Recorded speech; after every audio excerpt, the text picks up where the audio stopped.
우리가 한 주간 또 바쁜 삶을 사시고 또 추석이 또 있어가지고 또 많은 분들이 또 그 준비로 많이 바쁘셨을 것 같습니다. 그래도 이렇게 귀성길 또 여러 가지 또 이 상황들 속에서 우리가 안전하게 또 무사히 모든 것들을 잘 마치고 이렇게 만날 수 있게 되어져서 정말 하나님께 너무 감사를 드리고요. 너무나도 또 우리가 이 예배를 드릴 수 있다는 것이 큰 감사입니다. 우리 먼저 하나님께 영광의 박수를 올려드리고 우리 함께 말씀을 나누도록 하겠습니다. 오늘 에베소서의 말씀을 보게 되면은 하나님의 전신 갑주에 대해서 말씀하고 있습니다. 우리가 그동안 많이 들었기도 했고 또 주일학교 아이들을 가르치면서 이야기했던 그런 내용들입니다.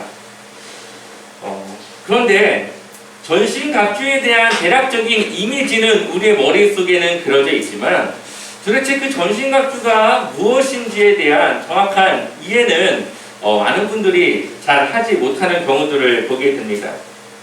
왠지 전신갑주라고 하니까 아이언맨과 같이 그 로봇 슈트를 입고서 뭔가 악을 대적하는 그러한 이미지도 우리가 좀 생각이 나고요. 그래서 우리가 이전에는 없었지만 갑자기 생긴 그 능력으로 적을 대적하는 그러한 것인가 라고 하는 생각도 들게 합니다. 하나님의 전신갑주가 과연 그런 것일까요? 여러분은 어떻게 생각하십니까? 여기 에베소서에서 말하는 하나님의 전신갑주를 입으라 하는 것은 무슨 의미로 우리가 그것을 받아들여야 할까요? 오늘 말씀을 통해서 하나님의 전신갑주를 취하는 것과 그 취해야 될 이유에 대해서 함께 나눠보고자 합니다. 우선 하나님의 전신갑주를 취하기 위해서 어떻게 해야 되는가 그 방법을 알아야 되겠죠. 어떻게 우리가 하나님의 전신갑주를 취할 수 있을까요? 그 방법에 대해서 10절에서 말씀하고 있습니다. 10절 한번 읽어볼까요? 함께 읽어보겠습니다. 끝으로 너희가 주 안에서와 그 힘의 능력으로 강건하여지고, 아멘. 두 가지를 말씀하고 있는데 첫 번째는 주 안에서 그리고 그 힘의 능력으로 강건하여짐으로 우리가 전신갑주를 취할 수 있다라고 말씀하고 있습니다. 조금 쉽게 말하면 주님의 크신 능력 안에서 강해지는 것, 그것을 통해서 우리가 전신갑주를 취한다는 것이죠. 그러니 하나님의 전신갑주는 외부의 힘을 통해서 우리가 받는 겁니다. 우리 내부적인 힘에서 이 전신갑주를 취하고자 하는 것이 아니라 하나님이 주시는 그 능력과 힘으로 우리가 전신갑주를 입을 수 있다는 것이죠. 또한 주 안에서라고 하는 말을 통해서 우리가 예수님과의 올바른 관계, 하나님의 말씀을 통한 하나님과의 그 관계를 유지할 때에 전신갑주를 취하는 것이 가능함을 말해주고 있습니다. 그러니 하나님의 전신갑주라고 하는 것은 우리가 그리스도를 믿고 새 사람으로 변화되어져서 우리가 하나님을 위해 살아가는데 갖춰야 할 기본적인 요소라고 볼 수가 있습니다. 그리스도인이 주님의 제자로 살아가기 위해 필요한 영적인 무장이 바로 이 전신갑주인 것이죠. 그렇다면 우리가 하나님의 전신갑주를 입어야 하는 이유는 무엇일까요? 왜 우리가 이 전신갑주를 필요로 할까요? 11절 한번 같이 읽어볼까요? 함께 읽어보겠습니다. 마귀의 관계를 능히 대적하기 위하여 하나님의 전신갑주를 입으라. 아멘. 전신갑주를 입어야 될 이유에 대해서 마귀의 관계를 우리가 대적하기 위해서 입어야 된다라고 말하고 있습니다.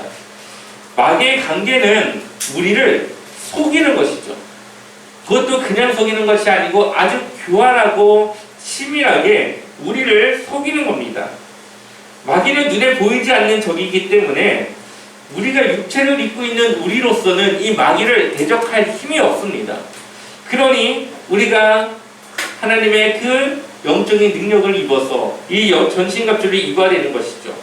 영적인 존재로서 누구보다 인간의 약점을 잘 알고 있는 이 마귀의 이 집요하게 약점을 파고 들어가는 그러한 것들을 우리가 막아내야 합니다.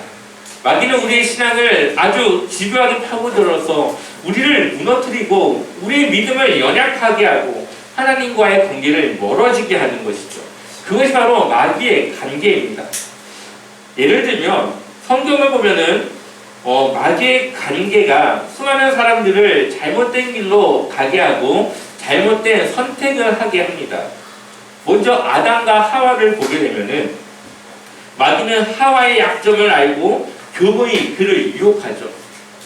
아담을 유혹하는 것보다는 하와를 유혹하는 것이 쉽다라고 판단을 하고 그에게 접근을 합니다.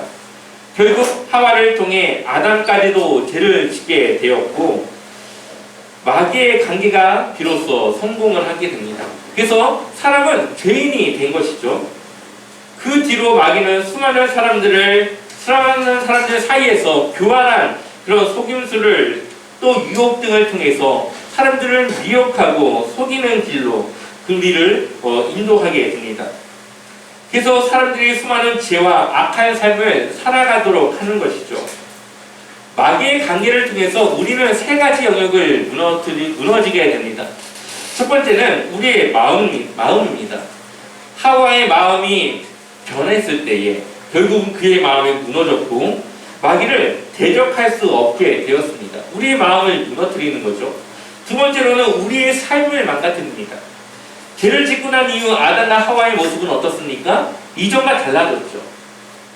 아담은 그를 뼈 중에 뼈요 살 중에 살이라고 말했지만 결국은 그에게 죄를 넘기는 그런 관계가 되지 않습니까? 그들의 삶이 달라졌고 하나님과의 관계는 단절됐고 아담과 하와는 서로를 감싸주는 그러한 관계이기보다는 서로에게 잘못을 미루는 관계가 되어버리게 됩니다.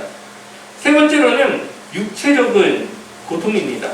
결국 죽음을 감당해야 되고 고통을 통해서 우리가 얻을 수 있는 이익을 취하는 삶을 살아가게 되는 것이죠. 이것은 지금도 우리에게 이어지는 일들입니다. 마귀는 우리를 교모하고 달콤한 것으로 우리를 유혹합니다. 그리고 그러한 유혹에 넘어가게 되면 우리의 삶은 하나님과는 멀어지고 우리의 삶이 힘들어지고 또한 육체적으로도 큰 병을 얻거나 많은 고통을 감당해야 되는 경우들을 보게 됩니다. 예를 들면 다윗이 밧세바를 취했을 때에 하나님과의 관계도 멀어졌고 그가 감당하지 않아야 될 고통스러운 시간들을 감당하지 않습니까? 또다시 도망자의 삶을 그가 살아가는 것을 보게 됩니다. 또한 예수님의 제자 가룟 유다는 결국 예수님을 팔아넘긴 것 때문에 그 후회함을 이기지 못하고 스스로 자신의 목숨을 끊어버리는 극단적인 선택을 하는 것도 보게 됩니다. 모두 하나님의 일을 방해하고 우리를 하나님과 멀어지게 하는 마귀의 관계를 이겨내지 못한 이들의 모습입니다. 우리도 때때로 그런 모습들을 가지고 살아갈 때가 있지요. 그래서 바울은 우리에게 하나님의 전신갑주를 입으라고 명령하는 것입니다. 악한 영들과의 싸움에서 이기라고 말씀하고 있습니다. 우리 한번 12절의 말씀을 같이 읽어보겠습니다. 함께 읽겠습니다. 우리의 씨름은 혈과 육을 상대하는 것이 아니요 통치자들과 권세들과 이 어둠의 세상 주관자들과 하늘에 있는 악의 영들을 상대하니라. 아멘.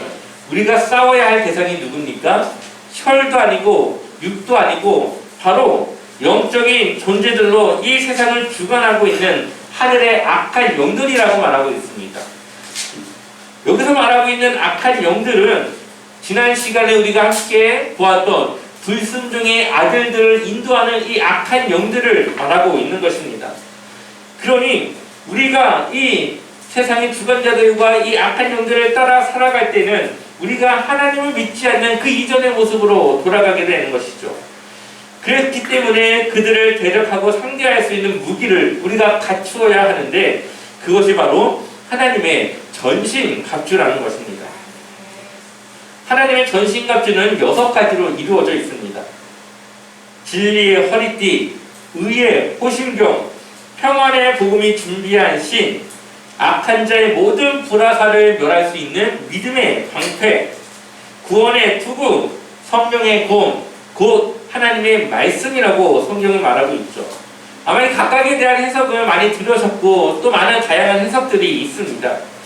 그러나 여기에서 우리에게 중요하게 주는 메시지, 우리가 이 전신갑주를 취하고 이것을 통해 살아갈 수 있는 그 핵심적인 내용은 바로 하나님과의 관계를 유지해야 된다는 것이죠. 결국은 이 6가지는 모두 우리의 삶과 연관되어 있습니다. 진실된 삶, 의로운 삶, 윤리적인 삶, 우리의 그 삶이 하나님과 올바른 관계 속에서 온전히 살아갈 때에 우리가 그 전신갑주를 취하고 능히 그 대적들과의 싸움에 이길 수 있다는 것이죠. 마귀의 관계는 우리로 하여금 하나님의 말씀을 믿지 못하게 하는 것에 있습니다. 하나님의 말씀을 믿지 못한다고 하는 것은 결국 누굴 믿지 못하는 겁니까? 하나님을 믿지 못하는 것이죠. 마귀는 바로 그것을 우리에게 주고자 합니다. 하와도 아담도 결국 하나님의 말씀에 순종하지 못한 결과 죄를 짓게 된 것입니다. 그런데 단 한 사람, 마귀의 관계를 이겨내신 분이 있죠. 바로 예수님이십니다. 그 무기는 바로 말씀이었습니다. 예수님의 약점을 집요하게 파고들지만 철저히 말씀으로 대적하는 예수님을 마귀는 이길 수가 없었습니다. 예수님이 가지신 또 하나님을 신뢰하는 그 믿음과 올바른 관계 속에서 마귀를 대적할 수 있었던 것이죠. 예수님을 유혹했던 마귀를 우리는 기억해야 되고, 또 우리를 유혹하고 있는 이 마귀에 대해서 우리가 어떻게 이겨낼 수 있는지를 예수님을 통해서 우리는 바라볼 수 있어야 됩니다. 하나님의 말씀 안에서 살아갈 때에 우리는 마귀를 대적하며 이겨낼 수 있습니다. 믿음은 방패라고 말하고 있습니다. 마귀의 유혹과 속임수를 막아내는 역할을 합니다. 그래서 우리의 믿음이 중요하고 우리의 믿음이 바로 서야 합니다. 그리고 말씀은 검이라고 말합니다. 마귀를 쫓아내고 그를 뒤로 물러나게 하고 마귀의 능력을 무력화시키는 것은 하나님의 말씀으로 가능합니다. 믿음이 아무리 강하다 하더라도 지속적인 공격 가운데 말씀이 없으면 이겨낼 수 없습니다. 왜냐하면 믿음은 지속적인 공격이 연약해질 수밖에 없기 때문에 그렇죠. 그러니 하나님의 말씀을 우리가 알고 그것을 믿고 대적할 수 있는 그러한 영적인 능력과 힘을 길러야 하는 것입니다. 그리고 여기서 끝나는 것이 아니라 바울은 또다시 기도에 대한 말씀을 이어나갑니다. 하나님의 전신갑주와 기도는 떨어진 것이 아니라 항상 같이 가야 된다는 것이죠. 바울은 하나님의 전신갑주를 입은 것에서 말씀을 마치지 않고 기도할 것을 우리에게 권면하고 있습니다. 에베소서 6장 18절의 말씀을 같이 읽어보겠습니다. 모든 기도와 간구를 하되 항상 성령 안에서 기도하고 이를 위하여 깨어 구하기를 항상 힘쓰며 여러 성도를 위하여 구하라. 아멘. 전신갑주와 기도는 늘 함께 해야 되는 것인데 여기서 중요한 것은 어디에서 기도하라고요? 성령 안에서 기도해야 한다라고 말하고 있죠. 우리가 기도하는데 우리의 뜻을 구하거나 우리의 가져야 될 것들, 우리의 욕심과 종욕을 위해 기도한다고 하는 것은 우리가 하나님을 믿는 것이 마치 미신과 같이 믿는 것과 마찬가지죠. 우리는 하나님의 뜻을 구할 수 있도록 성령 안에서 기도해야 합니다.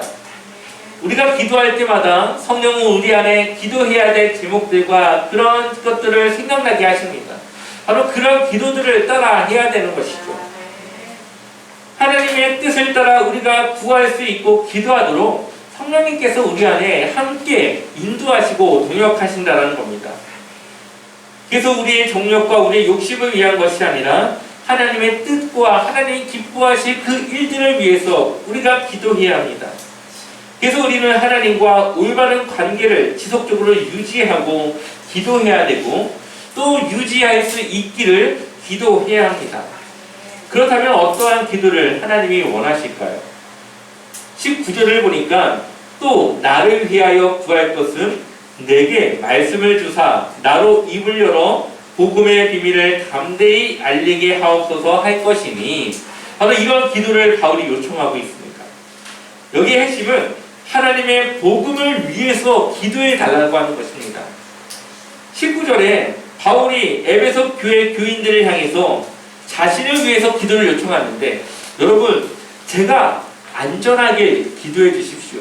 제가 정말 아무 사고 없이 무사히 하나님 말씀을 전하도록 기도해 주십시오. 이게 아닙니다.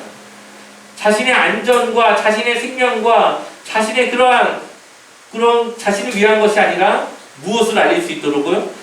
복음을, 하나님의 그 복음을 내가 담대히 전할 수 있도록 그것을 위해서 기도해 달라는 겁니다.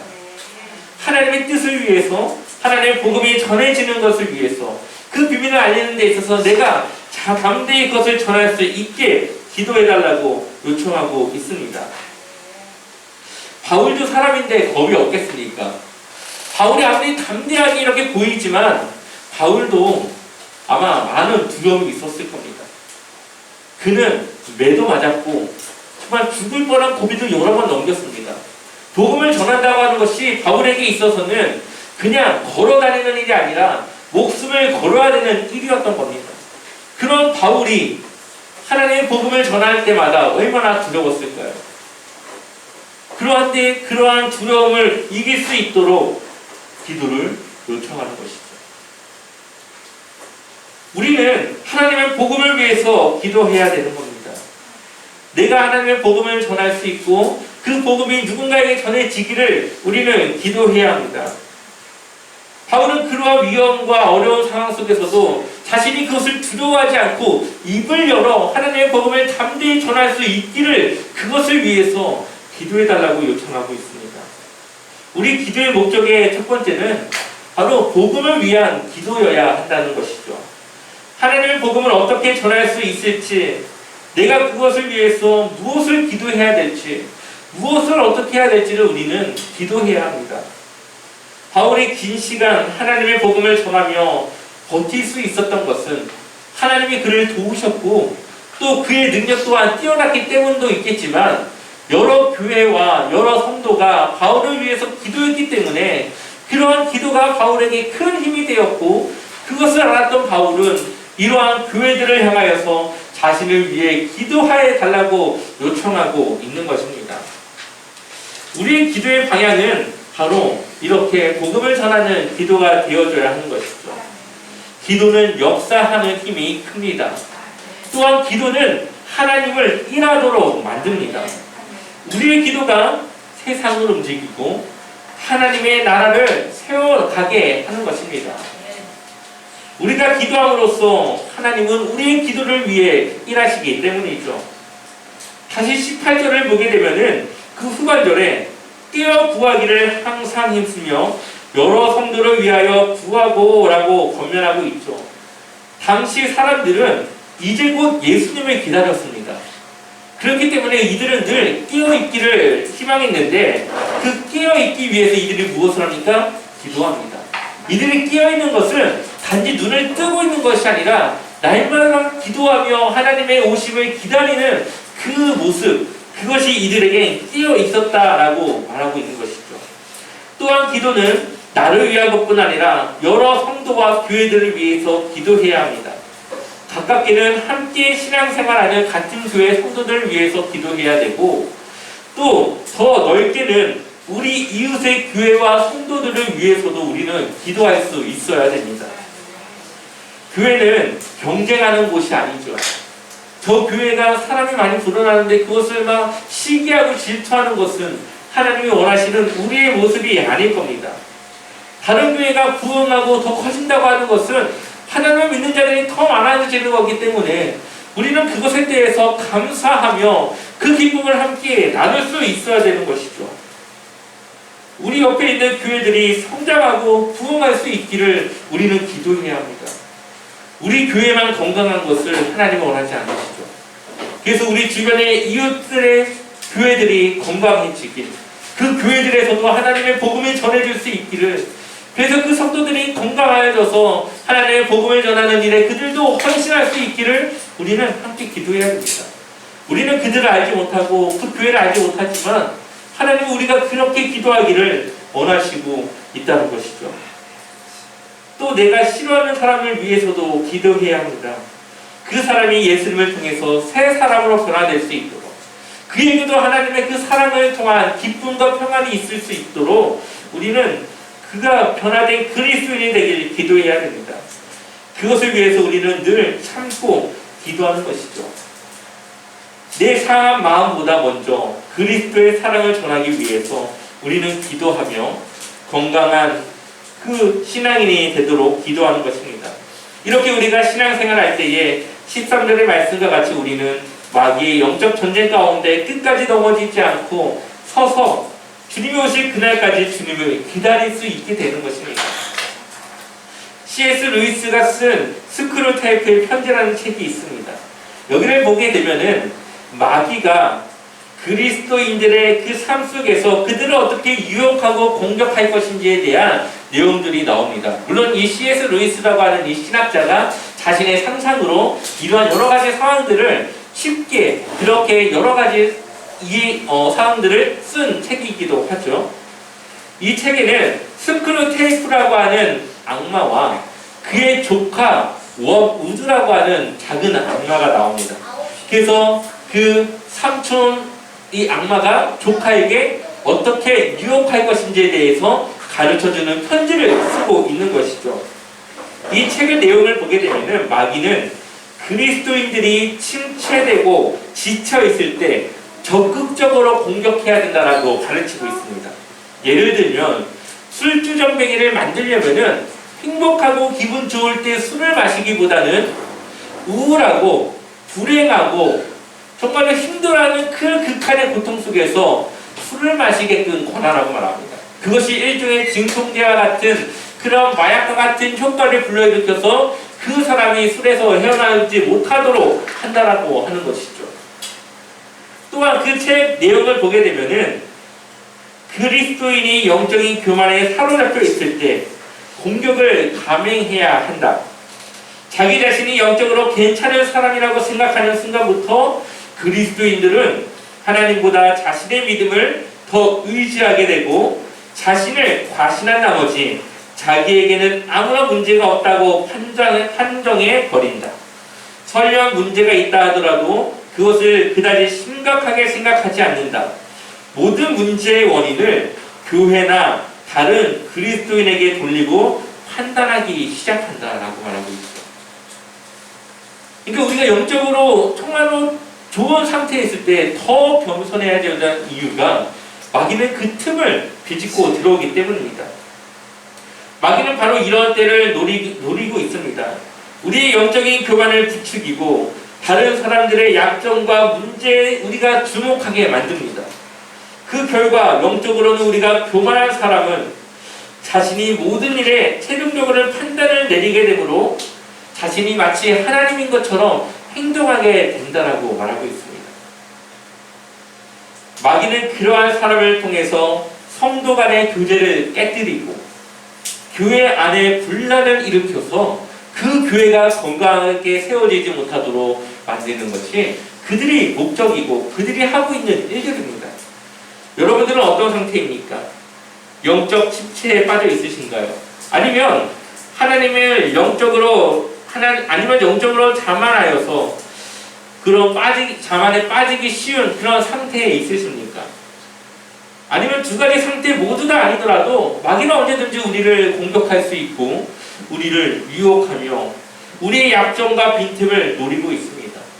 그래서 베드로전서 5장 8절에서는 근신하라 깨어라 너희 대적 마귀가 우는 사자같이 두루다니며 삼킬 자를 찾나니 라고 말하고 있죠.